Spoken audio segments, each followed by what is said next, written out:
You wake before the sun rises. The air is already hot, thick with the smell of dust and sweat. Around you, thousands of men shift in the dim light of early morning. Knights tighten the straps of their armor. Foot soldiers grip spears worn smooth by weeks of marching.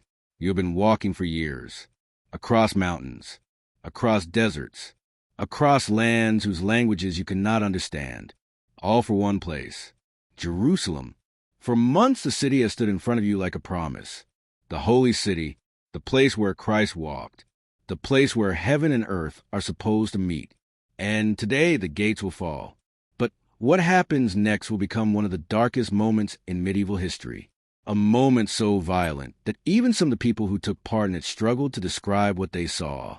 The year is 1099, and the Crusaders have finally reached Jerusalem, the long road to Jerusalem.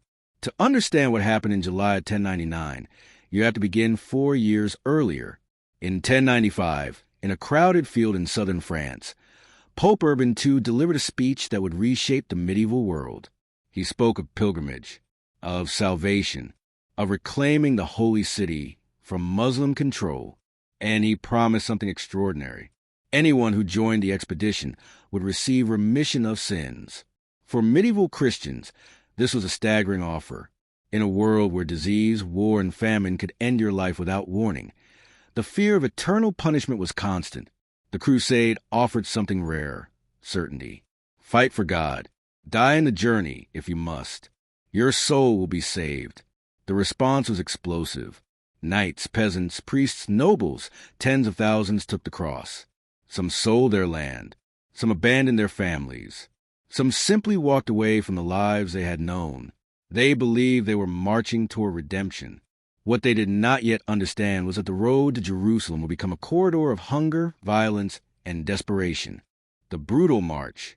The Crusaders did not move as a single army. They were a chaotic wave of different groups crossing Europe and the Byzantine Empire. Many had little training. Many had almost no supplies.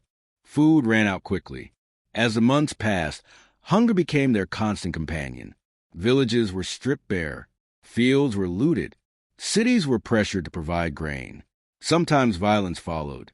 The journey hardened them. Every mile pushed them further from the moral world they had known. By the time the surviving Crusader armies reached the eastern Mediterranean, they had been marching for nearly 3 years. They had fought battles, seen friends die, endured heat that turned armor into ovens, and yet the promise of Jerusalem still pulled them forward. Jerusalem before the storm. In 1099, Jerusalem was controlled by the Fatimid Caliphate, a Muslim power based in Egypt. The city was heavily fortified. Its walls rose thick and tall, reinforced by towers that overlooked the surrounding hills. Inside those walls lived a diverse population: Muslims, Eastern Christians, Jewish communities, merchants, and pilgrims. For centuries, Jerusalem had been a crossroads of cultures, but now it was about to become a battlefield. When the Crusader armies arrived in June 1099, they faced a brutal reality. They were exhausted, they were undersupplied, and they were surrounded by a landscape that offered almost nothing. Water was scarce. Food was even scarcer. Summer heat baked the hills around the city. Men fainted in armor. Animals died in the dust. Yet retreat was unthinkable. They had come too far, preparing for the siege. Sieges in the Middle Ages were slow and technical affairs. You needed towers, ladders, and siege engines. The Crusaders had almost none of these, so they began building them. Timber had to be dragged from distant forests. Tools were improvised. Engineers worked day and night, constructing massive wooden towers designed to rise above the city walls. Meanwhile, inside Jerusalem, the defenders prepared. Supplies were rationed. Wells were guarded. The city's garrison waited. Everyone knew the attack would come. The only question was when. The first assault. The Crusaders launched their first attack in June. It failed. Arrows rained down from the walls. Boiling liquids and stones crashed onto attackers trying to climb ladders. The heat alone was punishing. Men collapsed before even reaching the walls. The defenders held firm, but the Crusaders were not finished. They regrouped. built larger siege towers, and waited the final assault. On July 15th, 1099, the final assault began.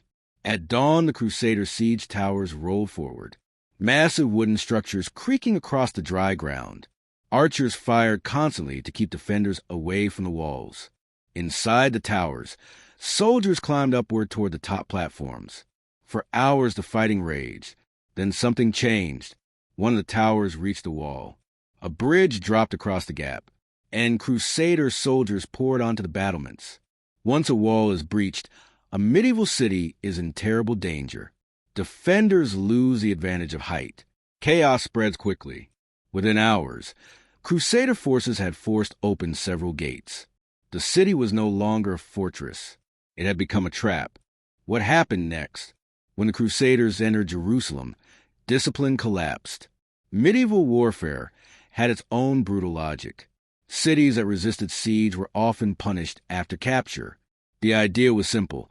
Resistance must carry consequences. But what followed in Jerusalem shocked even some contemporaries. Fighting turned into slaughter. People fled through narrow streets. Some hid inside houses. Others ran toward religious buildings, hoping they might offer protection. Many did not escape. Accounts from the time describe bodies filling the streets, blood pooling in courtyards, entire neighborhoods overwhelmed. Jewish communities sought refuge in synagogues. Muslim civilians tried to hide inside mosques, but protection was rare. In the confusion and fury of victory, mercy was scarce. Why was the violence so extreme? Several forces combined to create the catastrophe. First was religious intensity. Many Crusaders believed they were participating in a sacred mission. Jerusalem was not just another city.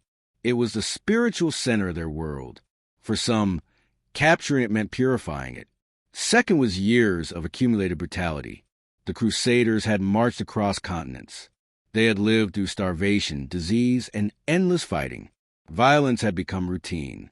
By the time they reached Jerusalem, many had been hardened by the experience. Third was medieval siege culture. In that world, the fall of the city often meant the collapse of law and order. Soldiers expected reward, loot, victory. Once the walls were breached, control could vanish quickly. Jerusalem became the tragic intersection of all three forces.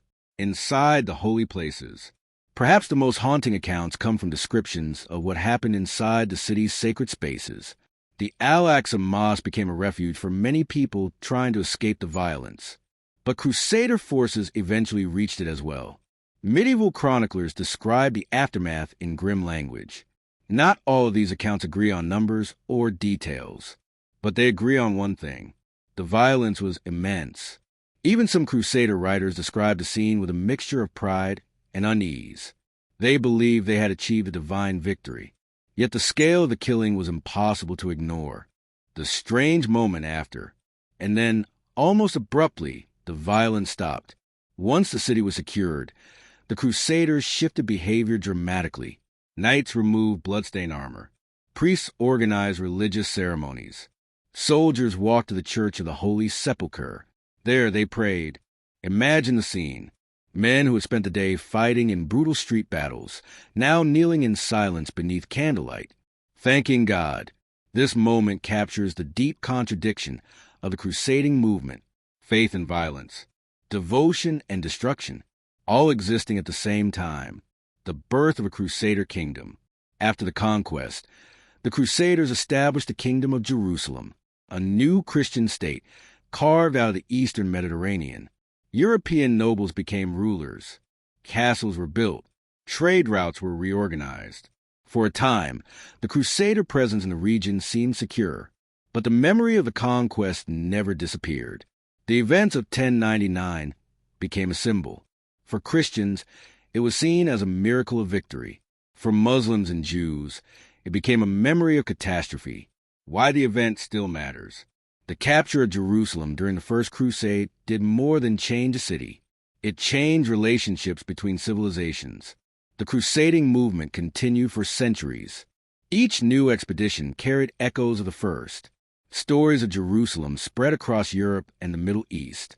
Over time, They became part of cultural memory, and memory can last longer than kingdoms. The violence of 1099 still shapes how people think about the Crusades today, not as a simple clash of armies, but as a complex moment where belief, fear, politics, and human brutality collided. Closing reflection. When you imagine medieval history, it is easy to think of castles, banners, and heroic knights. But the reality was often darker. Jerusalem in 1099 reminds us that history is rarely clean. People believed they were fighting for salvation. Others were simply trying to survive inside their homes. Both realities existed in the same streets. The crusade that began with promises of spiritual redemption ended with scenes that shocked even the victors. And that is why the question still lingers today. Not just how Jerusalem was captured, but what happens when faith, fear, and war combine inside a single moment in history. Because when they do, the results can shape centuries.